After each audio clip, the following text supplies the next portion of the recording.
Bank में account होना आज हर आदमी की एक अहम जरूरत है। प्रधानमंत्री जनधन योजना के बाद तो गरीब से गरीब आदमी के पास उसका अपना बैंक खाता हो गया है। एटीएम का इस्तेमाल करते समय आपने देखा होगा कि आपसे आपके बैंक खाते का नेचर यानी उसके चालू या फिर बचत खाता होने के बारे में पूछा जाता है, लेकिन बहुत ही कम लोग जानते हैं कि चालू खाता यानी करंट अकाउंट और बचत खाता यानी सेविंग अकाउंट में क्या अंतर होता है और उनकी क्या खूबियां और क्या सीमाएं होती है। और आज के इस वीडियो में मैं आपको बताने वाला हूं कि बैंक अकाउंट कितनी तरह के होते हैं और कौन से अकाउंट की क्या खूबियां और क्या सीमाएं होती है। तो चलिए शुरू करते हैं।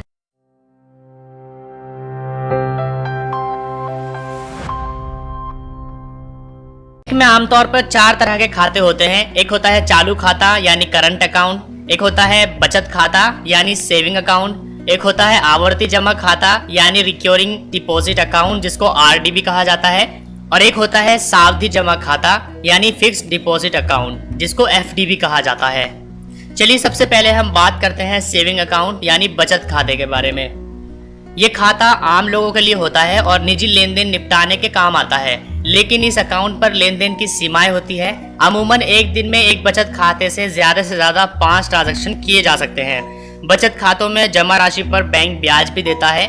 ज्यादातर बैंकों में ये ब्याज की दर 4 से 6% होती है, इसलिए बचत खाता खुलवाने से पहले बैंक कितना ब्याज दे रहा है ये जरूर जान लेना चाहिए।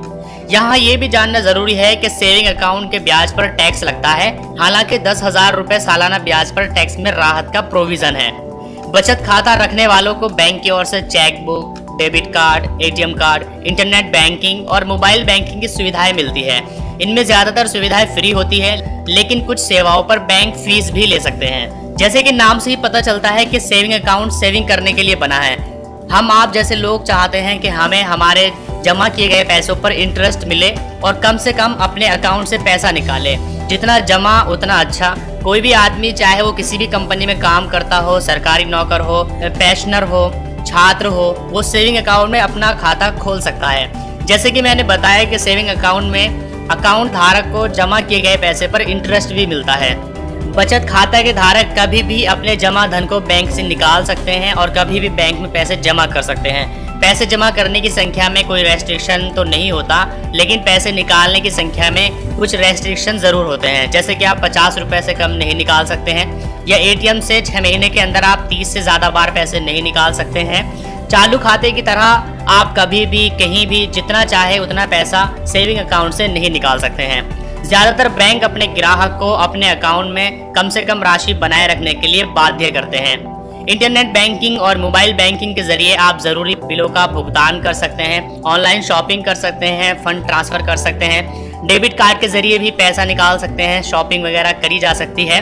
आमतौर पर बचत खाते में कम से कम राशि रखने की शर्त होती है। सरकारी बैंकों में ये राशि 500 से 1000 तक हो सकती है, लेकिन निजी बैंक इस मामले में अलग है। वहाँ 5,000, 10,000 से 25,000 रुपए तक कम से कम राशि रखना अपने अकाउंट में जरूरी होता है। हालांकि कुछ खातों जैसे कि स्टूडेंट अकाउंट, छात्रों द्वारा वजीफे के लिए खोले गए खाते, प्रधानमंत्री जनधन योजना के तहत खोले गए खाते, इन जैसे खातों में 0 बैलेंस रखा जा सकता है। चलिए अब हम बात करते हैं करंट अकाउंट यानी चालू खाते के बारे में। चालू खाता आमतौर से बिजनेसमैन, फर्म, कंपनी वगैरह के लिए होता है, जिनके अकाउंट में पैसे का बहुत ज़्यादा फ्लो होता है। बहुत से मतलब है कि लाखों रुपए उनके अकाउंट में आते हैं और निकाल भी लिए जाते हैं। तो ऐसे लोग चालू खाते में अपने पैसे रखते हैं। ऐसे अमीर लोगों या फर्म को इन्वेस्टमेंट या अपने पैसे में इंटरेस्ट मिलने में कोई इंटरेस्ट नहीं होता। चालू खाते की खूबी ये है कि इसमें डिपॉजिट यानी जमा करने या विड्रॉल यानी पैसा निकालने की कोई सीमा नहीं होती। चालू खाते में धारक को इंटरेस्ट नहीं मिलता है, हाँ बैंक उनसे सर्विस चार्ज जरूर लेता है। चालू खाता बचत खाते से बिल्कुल ही अलग होता है। ये खाता खास तौर से कारोबारियों के लिए होता है, बिजनेसमैन के लिए होता है। इस खाते में बचत खाते की तरह लेन देन की कोई सीमा नहीं होती, यानी एक दिन में आप कितने भी ट्रांजैक्शन कर सकते हैं। चालू खाते में जमा राशि पर ब्याज नहीं मिलता है, लेकिन इस खाते का सबसे बड़ा फायदा ये होता है कि बैंक कारोबारियों को इसके जरिए पैसा देती है ताकि उनके बिजनेस में रुकावट ना आए। साथ ही बैंक चालू खाते में ओवरड्राफ्ट की सुविधा भी देती है, यानी चालू खाते से कारोबारी उसमें मौजूद रकम से ज्यादा पैसा भी निकाल सकते हैं। किसी चालू खाते में कितनी राशि ओवरड्राफ्ट की जा सकती है, इसका निर्धारण बैंक खाता धारक के टर्नओवर, मुनाफे वगैरह को ध्यान में रख करके तय करते हैं। चालू खाता कोई भी व्यक्ति निजी रूप से या संयुक्त खाते के तौर पर खोल सकता है। इसके अलावा कंपनियों, प्राधिकरणों, ट्रस्टों, समाज सेवी संस्थाओं, सोसाइटी द्वारा भी ये खाते खोले जा सकते हैं। चालू खाते पर बैंक कई तरह की ऐसी सुविधाएं देते हैं जिनसे खाता धारक कंपनियों, संस्थाओं को अपने कामकाज में आसानी होती है। इनमें डिमांड ड्राफ्ट या पे ऑर्डर जारी करने, NEFT से fund transfer, door step banking, cheque collection, भुगतान, मुफ्त कैश डिपॉजिट वगैरह शामिल है। चलिए अब हम बात करते हैं रिकरिंग डिपॉजिट अकाउंट यानी RD के बारे में।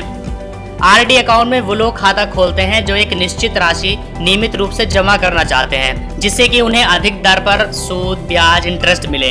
RD अकाउंट में एक खास राशि एक तय अवधि के लिए हर महीने जमा की जाती है और तय की गई अवधि के समाप्त हो जाने पर सूद के साथ कुल राशि का भुगतान कर दिया जाता है। जमा करने की कम से कम अवधि 1 साल और ज्यादा से ज्यादा 10 साल की होती है।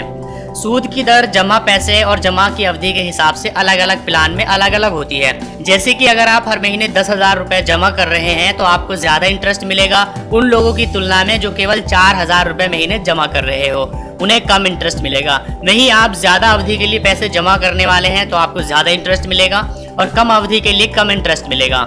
RD अकाउंट में समय से पहले निकासी यानी पैसा निकालने की सुविधा बिल्कुल नहीं होती है। वैसे बैंक चाहे तो मैच्योरिटी यानी खाते की अवधि पूरा होने के पहले उसे बंद करने की अनुमति दे सकता है।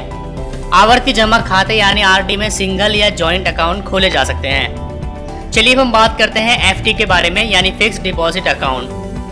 सावधि जमा खाता या FD अकाउंट में एक खास अवधि के लिए एक विशेष राशि रखी जाती है। यहाँ एक बार ही पैसा जमा कर सकते हैं और एक बार ही निकाल सकते हैं। RD अकाउंट की तरह इस खाते में भी आप समय से पहले पैसे नहीं निकाल सकते हैं। तय की गई अवधि के पहले पैसे निकालने से आपको बैंक की पेनल्टी देनी पड़ती है, जो कि हर बैंक के द्वारा अलग अलग तय की जाती है और अकाउंट को हमेशा के लिए बंद कर दिया जाता है। फिक्स डिपॉजिट में उपभोक्ता को हाई इंटरेस्ट रेट दिया जाता है।